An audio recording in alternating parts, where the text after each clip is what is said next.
આ 12 વર્ષના શાસનકાળમાં આપણે જોયું કે વડાપ્રધાન શ્રી આપણા નર્મદા જિલ્લાને સ્ટેચ્યુ ઓફ યુનિટીની ભેટ આપી.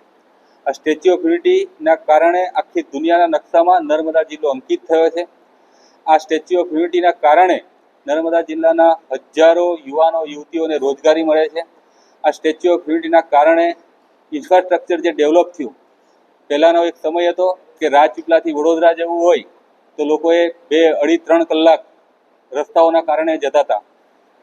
સ્ટેચ્યુ ઓફ યુનિટીના કારણે આજે રાજપીપળાથી આપણે કાલાઘોડાથી ગાડી લઈને નીકળીએ તો 1 કલાકની અંદર આપણે વડોદરા પહોંચીએ છીએ, 2.5 કલાકની અંદર આપણે અમદાવાદ પહોંચીએ છીએ. આજે નર્મદા જિલ્લાના વિદ્યાર્થીઓ ભણે એની માટે દરેક તાલુકાની અંદર એકલવ્ય મોડલ રેસિડેન્સી સ્કૂલો હોય.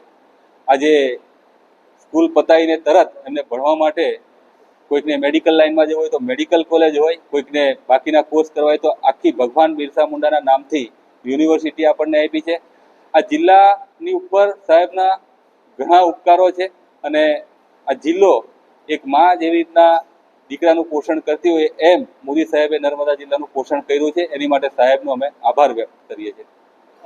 નર્મદા જિલ્લાની રાજનીતિક જે પરિસ્થિતિ હતી અને કદાચ અમને મત ઓછા મળ્યા છે પણ છતાં પણ વિકાસનો રથ એ ક્યારે ભારતીય જનતા પાર્ટી અટકવા દેશે નહીં.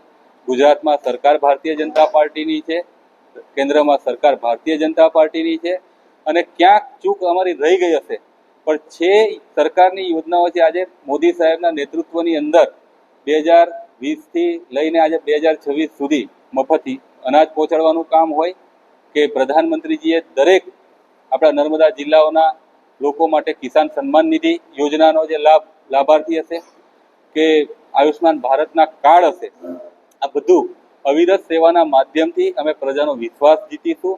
આવનાર સમયની અંદર ફરી વખત અમે મજબૂતાઈથી સંગઠનને મજબૂત કરી ઘરે ઘર સુધી ભારતીય જનતા પાર્ટીની વિચારધારા લઈ જઈશું અને જે મોદી સાહેબનું વિઝન છે 2047માં વિકસિત ભારત બનાવવાનું, એમાં નર્મદા જિલ્લો વિકસિત નર્મદા મળે.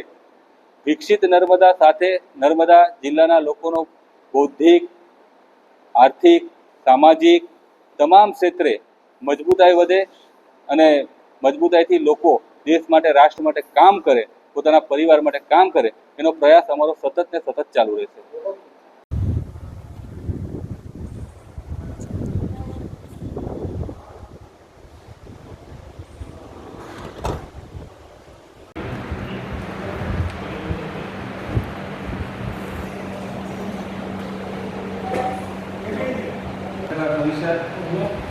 મોદી સરકારના 12 વર્ષની જે વિકાસ યાત્રા જોઈએ છે કે દેશની અંદર ઇન્ફ્રાસ્ટ્રક્ચરનું ડેવલપમેન્ટ હોય કે છેવાડાના વ્યક્તિ સુધી સરકાર 2014માં મોદીજી ઉપર જ્યારે પ્રજાએ વિશ્વાસ વડાપ્રધાન તરીકે સૌથી પહેલા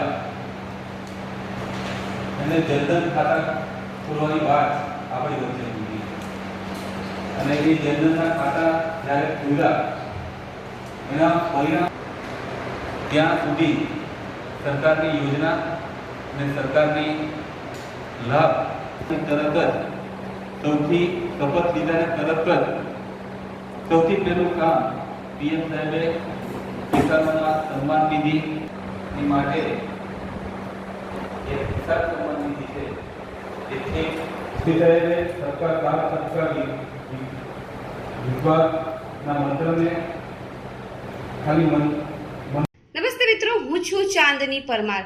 આપની મનપસંદ ચેનલ એટલે કે દીવ મિરર ન્યૂઝ ચેનલને લાઈક કરો, શેર કરો અને ફોલો કરો અને હા, તેમાં દરરોજ તાજા સમાચાર જોવાનું ભૂલશો નહીં. નમસ્કાર દર્શક મિત્રો, હું છું પાયલ બામભણિયા. આજના મુખ્ય સમાચાર દેશ વિદેશ ગુજરાત રાજ્યના તાજા બ્રેકિંગ સમાચાર નિહાળો દીવ મિરર ન્યૂઝ ચેનલ પર દરરોજ રેગ્યુલર.